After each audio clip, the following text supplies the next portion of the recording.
Assalamualaikum warahmatullahi wabarakatuh. Waalaikumsalam warahmatullahi wabarakatuh.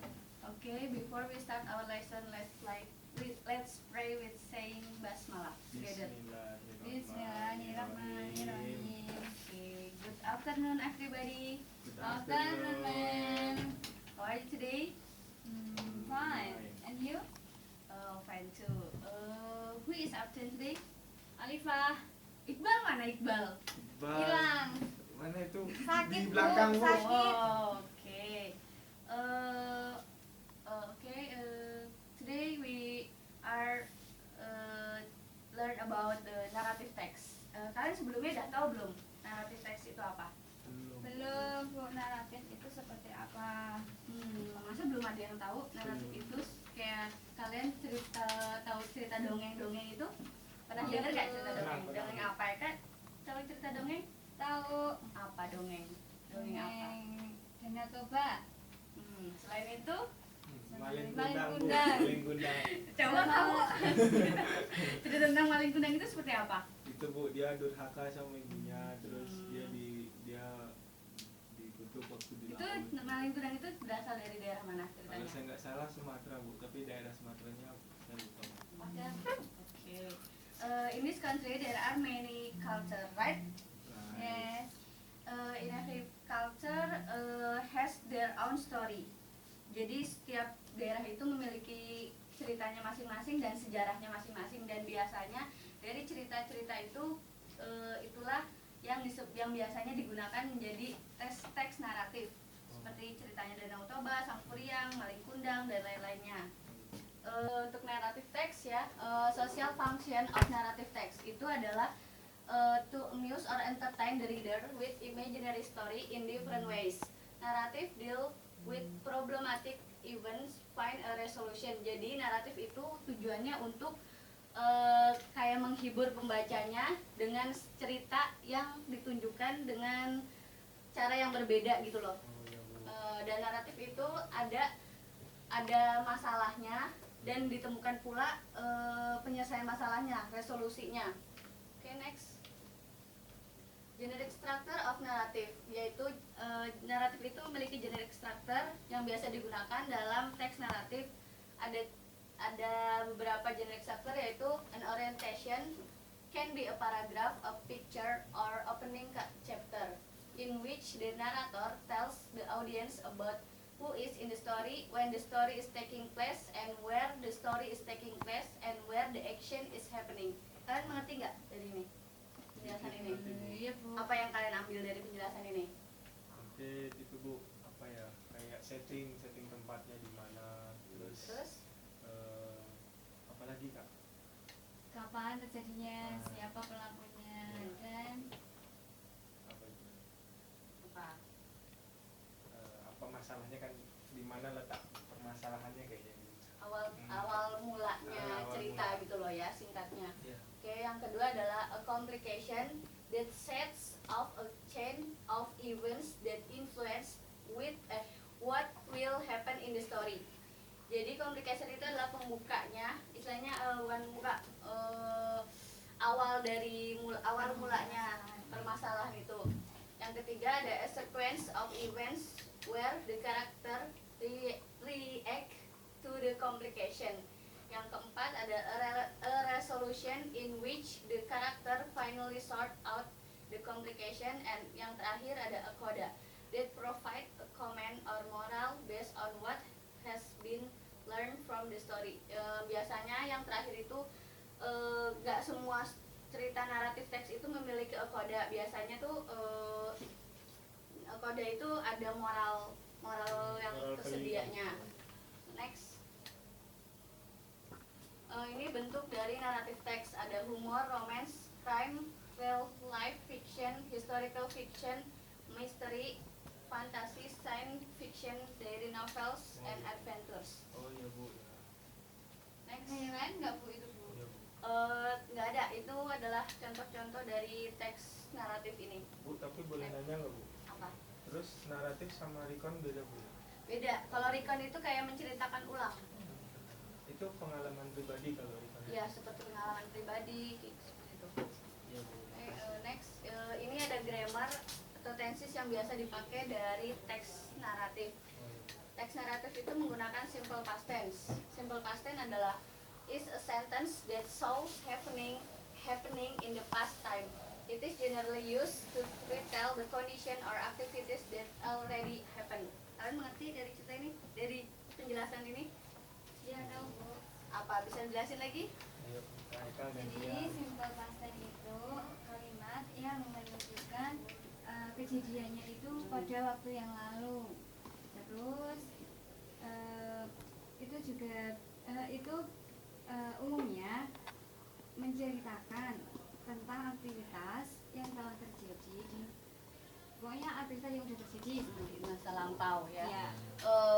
Dan biasanya menggunakan subjek plus verb to plus objek atau adjektif atau adverb. Bisa kalian bikin nggak dari ini?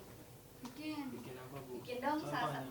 ya contoh dari subjek plus satu orang satu dong, satu orang Ah, satu. ini nggak ada nih Bu. Satu orang satu. Eh, Nggak boleh nyontek loh, nggak boleh nyontek. Nggak kerja sama Bu ya, boleh Bu ya. Kita kerja sama, ngarang sendiri dong. Gak apa-apa kalau salah. Ini Bu, saya kasih kertas. Modal.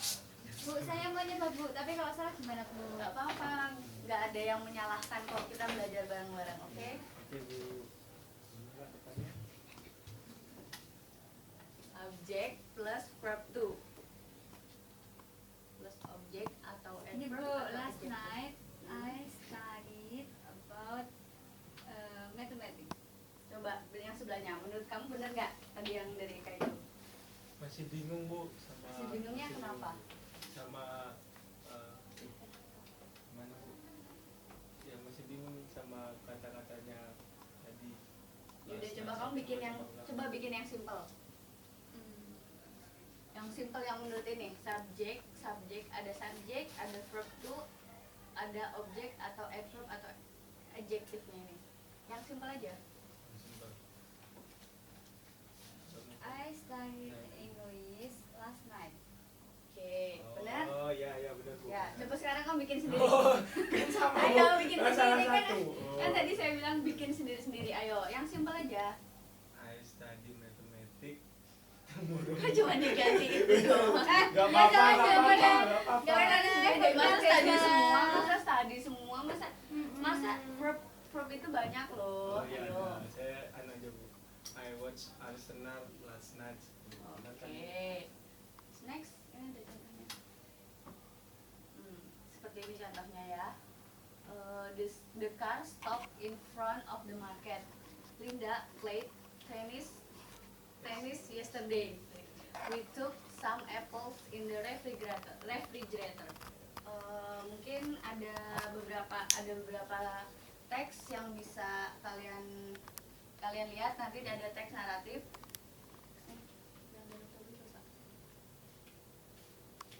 Iya, Timun Mas. Nih. Nah, ini ada cerita tentang Timun Mas. Bisa kalian lihat. Kalian udah tahu belum cerita Timun Mas seperti apa? Udah pernah dengar belum? Udah Bu, Dulu Ya, saya- seperti apa? udah dengar, tapi nggak tahu benar atau salah. Apa? Bagaimana? Cerita aja, cerita singkatnya aja. Intinya ada seorang apa ya itu janda, pokoknya dia itu tuh nggak punya anak kayak gitu. Terus dia itu pengen punya anak. Akhirnya dia ketemu sama buta hijau. Terus dia dikasih dikasih timun, dan ternyata timun itu isinya emas. Tapi di antara keduanya ada perjanjian ketika anaknya udah besar itu mau diambil kembali untuk dijadikan santapan oleh kita bersama. Tapi itu nggak dikembalikan lagi. That's right. Oke, itu ada soal-soalnya. Oh, ada soal Bu. Ini kan pertemuan pertama kok udah ada soal ya Bu ya? Ya kan cuman beberapa Oh, soal beberapa. tentang pemahaman teks naratif itu aja. Oh, Ya, sampai situ aja. Ya, silakan bisa kalian baca dan kalian jawab. Tadi apa, Ayo? Purpose of the text-nya. teks naratif itu purpose-nya apa?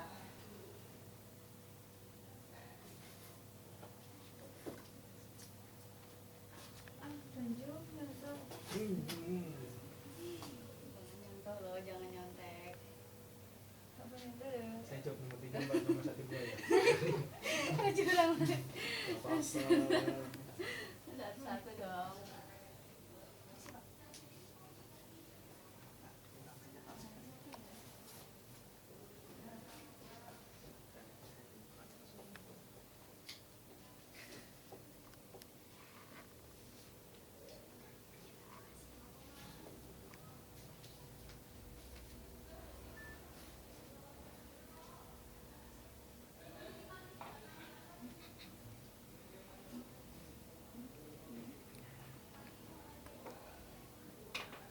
Udah.